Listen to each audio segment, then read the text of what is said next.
Oh, I think we're live. Mm-hmm. Welcome, welcome, welcome, and welcome, everybody. I don't know about you, but it seems like real estate is really picking up lately, which is a good thing.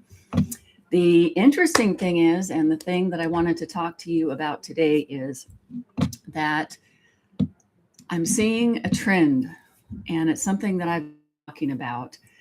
And let me start off by saying hello, everyone. I'm Rachelle with All About Real Estate LV. And I am your techie Las Vegas transaction coordinator, Las Vegas real estate transaction coordinator, I should say. And I wanted to talk about something that is kind of in the background and people don't really talk about, but it really makes or breaks your real estate business. As an agent, we all have a business, right? I'm a licensed agent, but I'm not actually in production because I'm helping other agents. That would be a conflict of interest. But I can do the same things, and I've done the exact same things as real estate agents in the past. So what I'm seeing is there's this little thing in the background that's going to make or break your real estate business. And one of the main things is that word action plans. Action plans. So most agents don't really have that operating system for their business. And I kind of talked about this last Tuesday on my live, but they've got a CRM, they've got the to-do list, you've got maybe a whiteboard up there that has all of your deals and when they're closing and stuff like that. Whole lot of stuff that's in your head. You know, a lot of people say, oh, I'm just going to take care of that because I know it because it's in my head. That might be working for now, but if you want to grow, you want to build your team, you want to build your business and get better, you can only have so much stuff living in your head and so much stuff over here and so much stuff over there. It's not a scalable business and you're in survival mode constantly, which causes stress. We touched on this a little bit last week. So when I say action plan, I don't mean a goal. I don't mean that, you know, you have your whiteboard and it says, I'm going to do 20 closing this year. That's not an action plan. An action plan is who does what, in what order is it going to be done. It's going to be triggered by what event. So after you know who does what in what order it's going to be done, who's going to trigger the next event after that, the deadlines and the accountability. So it's this whole process. And that is what All About Real Estate LV has, and that is what most transaction coordinators have. So when you have a good transaction coordinator or you're interviewing or going to hire a transaction coordinator, first thing I would be asking is, how many years have you been in the business, if at all, or working for a big team, you know, that type of thing. See how they know how the transaction works and how the flow works of a deal. And then you want to know, okay, what is your process? Like, what are the action plans? Sorry, I'm like, when you do these lives and you're not going off of a script, it's sometimes you forget things. But what I'm trying to say is you've got to have the deadlines, the accountability, and all TCs should have an action plan. You may have an action plan too. That's great. It may be working for you, but part of that action plan should be having your team behind you. We can't do it all. I've been mentioning how I've done this in the past and this in the past and this in the past, and I'm taking my own advice, and I'm not going to help people with website design. I can give suggestions. I'm not going to be over here doing this or doing that. I'm going to leave that to the specialists, and I'm going to focus on the transaction coordination and the deals and the action plans and making sure that the real estate team is successful so that they can get these deals to closing, because that's the bottom line is you get all these buyers, you get all these sellers, but then how are you following up with them? Who's holding you accountable? Who are you holding accountable? And how are you going to get there? So your business runs on a bunch of events. So those events are usually you get a new lead, you get a signed listing, you get the executed contract.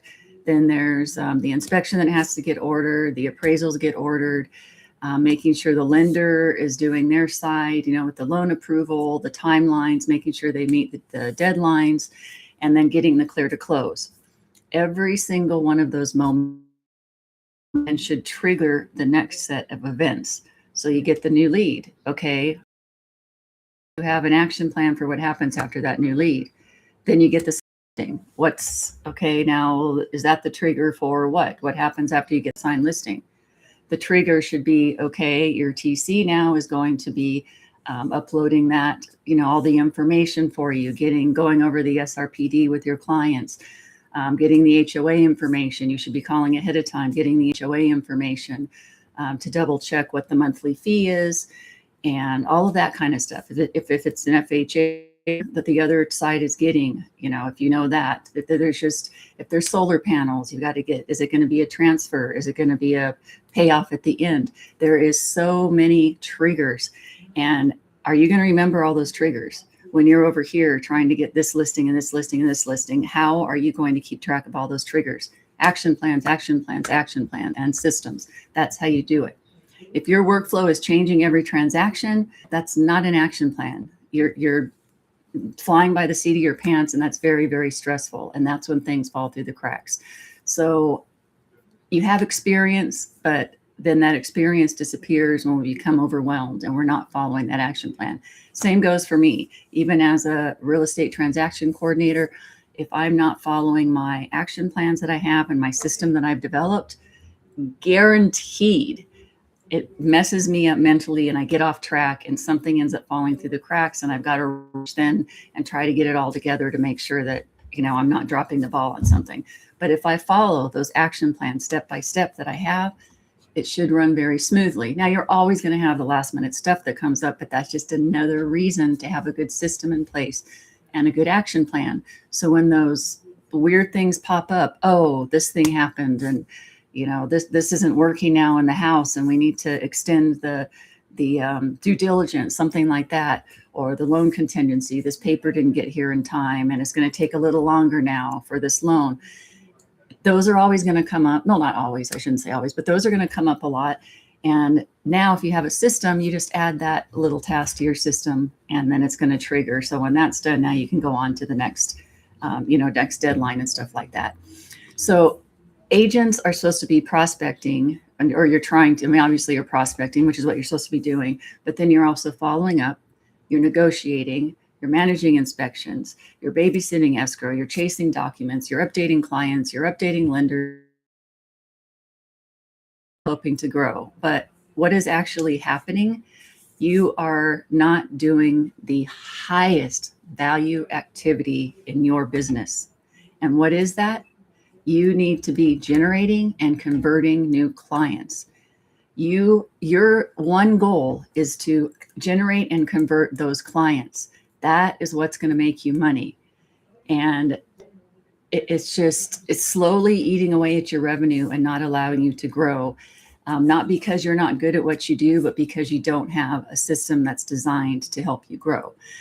So the misunderstanding comes in when people think a transaction coordinator just does paperwork. There are transaction coordinators out there that do this. Of course there are. And if that's all you need, great. But that shouldn't be all that you want. You should demand more. A real TC does not just transaction coordination, but transaction management, and should be that operational engine behind all of your action plans. So it's almost like having your old admin. So if you have a TC that has a properly structured workflow, then they should be enforcing your deadlines, standardizing the process, making sure everything's compliant to protect compliance and save you from getting into a lawsuit, and create consistency for your clients and for you. So you should always know each deal, this is what's going to happen. This is going to trigger this. So each deal is exactly the same. You know what you're going to get. You can tell your clients what's going to happen. And that's another reason that I, as in my transaction coordinating business, that is why we set your client up on a three-way chat, or you actually do that and you introduce me as part of your team, because we're a team. And that way you and the client always know what's going on and they don't feel out of the loop. This is very rare. I don't think a lot of people do this. Do you get a lot of texts, or I should say, do I get a lot of texts as a TC? Hell yes. Once again, that's part of the system and the structure, but I think it's very important. And I can tell you clients appreciate it so much when they are in the loop on things and everybody seems to be on the same page and has a smooth transaction. It's very important. So your TC should be running listing side action plans, buyer side action plans, document timelines, compliance checkpoints, team handoffs, communication triggers. The TC is there to save you some time, but their main goal should be to protect your revenue and your reputation. That's why I go above and beyond what a normal TC does, because my little click saying now that I say is your success equals my success. And it's a true statement. If you're not successful and you're not looking good, then I'm not successful and I'm not looking good. Losing your client, and we don't want that. So the more I can do for you, within reason, of course, to help you be successful, I'm willing to do that. I've been on the phone doing things that go way above and beyond what a TC does, and that's fine as long as I have the time to do it and I'm available and it goes above my scope. I don't care. I want this deal to close. So if I have to be on the phone every single day with that lender, I will do it. Put the blame on me, just say, oh, she's just doing her job for me, whatever you want to do. But there's a massive difference between a paper pusher transaction coordinator and a transaction coordinator that does transaction management too and goes above and beyond to make sure. So will you pay a little more for that? Of course you will. But what are you getting for that extra, $50, $100, whatever it is? What are you actually getting for that extra payment?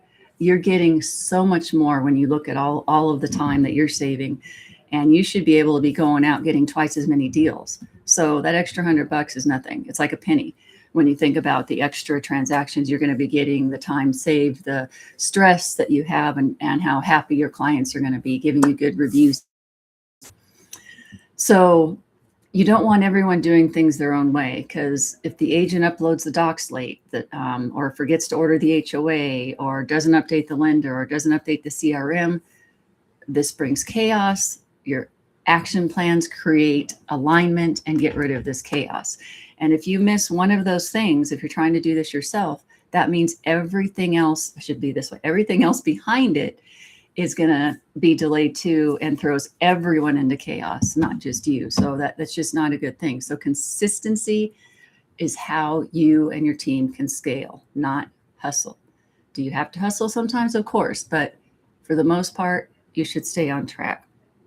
So like I said, I'm not just a transaction coordinator. I'm a systems builder, an action plans builder, and you should be living inside, I've got my deal tracker, the task automation, my dashboard. It's automatic, all of this stuff. When a deal records, okay, you're supposed to do this. You send out the deed with the homestead documents. What are homestead documents? We can discuss that later, but that's another little extra thing that I do, because people get all this junk in the mail and they don't know what to do. And if you're a good agent, they're probably going to call you and be like, what is this? Should I be, using this or what? If you jump ahead of that, get ahead of that curve there and already have them trained on what to do if they get this junk mail that's trying to charge them way more than if they could just do it themselves, then that is showing even more value, and you're going to get a referral and a repeat client. So does a TC cost money? Of course. But if you don't have one, your costs could be TC costs money, yes, but it could cost you a lot more with missed deadlines, stressed clients. You don't want that. You're going to lose the client. Late docs, broker problems. Certainly don't want broker problems and them saying, where's these files? So you're in the middle of trying to get this deal over here, and then your broker's calling you saying, hey, these documents aren't uploaded, or this is wrong, and you've got to do it all yourself. Nope. If something's going on, guess what? Call that TC and say, take care of this, please. Or why did this happen, to begin with? So, and this also leads to you being burned out. I'm kind of dragging things on today, but this is just so important. So if you want a business that grows, then you need a documented action plan for every transaction type, a transaction coordinator who owns the operational execution and takes responsibility, and something that happens in the background automatically. It's not just let me handle your files, and it's let me help you design a transaction system, excuse me, that actually supports growth. So if you're an agent or a team leader and you ever thought, I feel busy all day, but growth feels stuck, it's usually not marketing, it's operations. So look at your operations first. Your back end is limiting your front end. So just remember that. So I'm Rachelle Van Duser with All About Real Estate LV, your techie transaction, real estate transaction. Here every Tuesday at 10:30 to break down how to build smarter systems, better action plans, cleaner workflows for real estate professionals, and also assist you with real estate lead automation, because you're a great agent and you deserve a great infrastructure. Thanks for being here today. And don't forget to like and subscribe. And I hope to see you all again next week. See you at the same time at 10:30. Rachelle Van Duser, your Las Vegas real estate techie transaction coordinator, signing off. Thank you.